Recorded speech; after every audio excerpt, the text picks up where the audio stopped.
mean, that was always the odd site for us. I mean, we got into it when we were kids.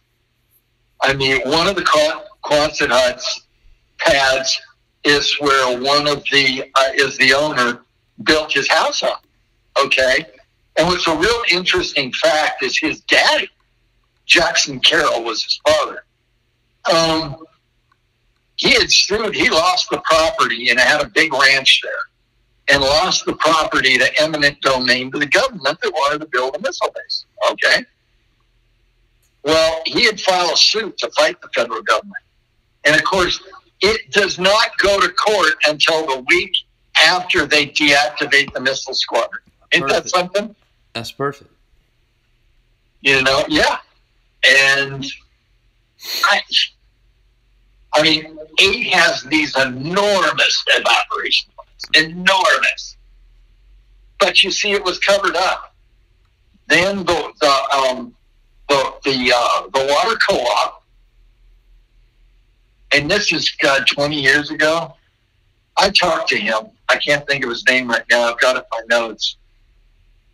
I asked his permission. I went back as far as saying, I told him when I was a kid at the Institute, you know, we all snuck in it, and I found these papers.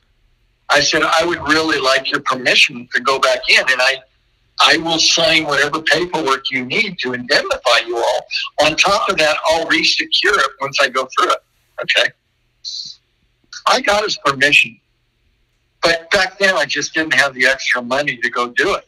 And I just let it go. And I was so sorry. I probably really need to go back and do that. Yeah, I mean, in your Siloworld picture, it don't look too good. I mean, the entryway is buried. Oh, exactly. And see, when I was a kid, it wasn't that way. Okay? They did that. But what I do understand they've done now, they dug it down partially, and kids now can climb in through the open window of the original entryway door. Yeah. And so I don't know what they're going to do. I'm not. When I was out there and we were doing the Corps of Engineers work with Shaw Environmental, I had gone out there when we were drilling the hole through the silo door to remove some of the water to test it. And it was still covered.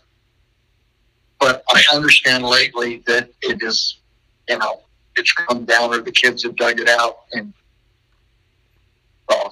I mean, that's ultimately what they did at Site 12. They covered it all up, and then the folks that bought it, a nice couple out of Napa Valley, California. Last time I talked with them, I think was a couple of years, and they were waiting to retire, and then they planned to come out and do the fix-up on it, which I think is going to be nice because it also has a water treatment facility. It's got 2 deep wells, 600 plus footers. So, do you think it's fucked with spray painting and all that? Well, I mean, you know, it's vandalism. You know, it's part of the game. Every time you seal them up, I mean, one of the arguments I have is that I'll do it for the liability, right? Do lots of signage, slow them down, slow them down, slow them down. I mean, you're really not going to stop them altogether. If they want in bad enough, they're going to get in. I'm sorry, it happens. Was I one of them years and years ago, 50 years ago? Yeah, I was.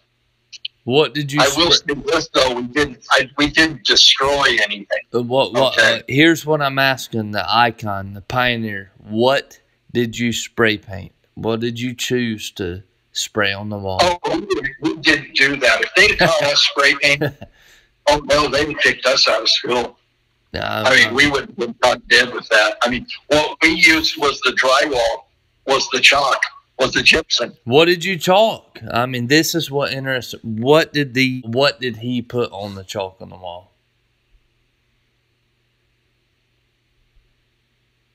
Well, I mean, I put,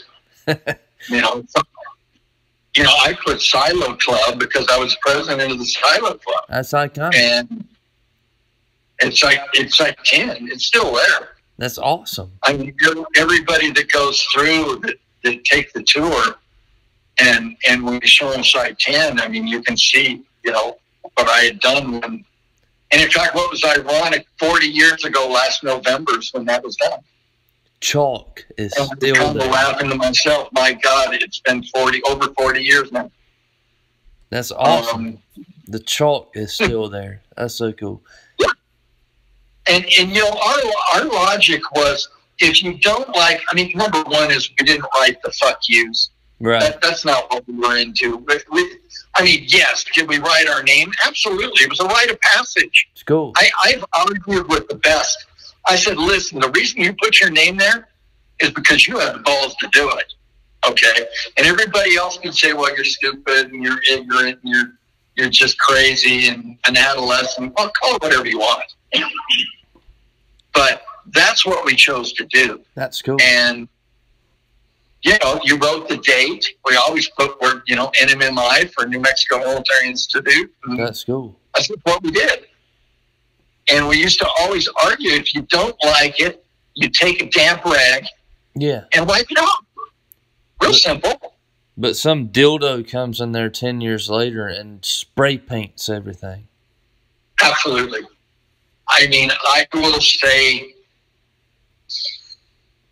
there was some great artwork done in the inside of 4. I mean, I love the mushrooms.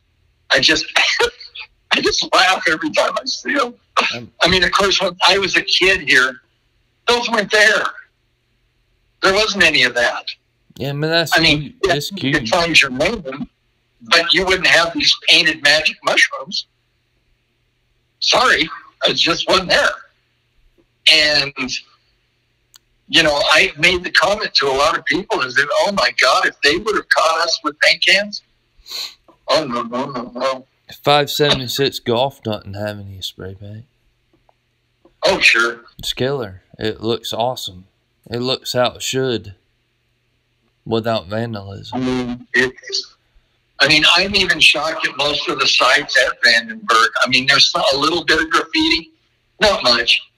But, it's occasionally the guy write down his name, Yeah, SLTF is pristine. I'm sorry? Yeah. What made Vandenberg so interesting is, of course, their F sites. Those launch control centers are altogether different. Their layouts are different. The location of the end, your escape shaft is different. Everything. Because there was no sleeping. The launch crews didn't live there like at the operational sites. That's all there is to say about it. They just there's separate offices. There's, I don't even think there's a kitchen. No. Because obviously we had the mess halls there on Vandenberg. Well, they're going home every night, probably. Sure, absolutely. And, so it was really interesting. Plus, then on top of that, there are utility tunnels. Instead of being like 25 feet long, they're 100 plus. I'm in a utility tunnel just going, whoa. I've never, I'm just like, damn, what's wrong with this picture? And that had to be something to really kind of get used to. And then, of course, like you found those photos of 576E by the sea, right? Oh, yeah. Well, the only thing we could get a shot of, they still had the steel over the entryway door. We couldn't get in. The escape shaft. Exactly. That's it. I took some pretty dinky photos through it. And then, of course, when you got, I forget the young man's name that sent you those photos. Yeah. And then somebody opened up the doorway. Well, he crawled through that square in the door. Yeah. But it was it was all gone. I think it's been gone a long time. Even when you took pictures, I think it was long gone. Sadly. Oh, yeah. Yeah. When I shot those pictures at Vandenberg at 395 Alpha, which, of course, was the 3-banger Type 1 site, Yes. You know, they got the steel plate over the cableways that lead to the silos.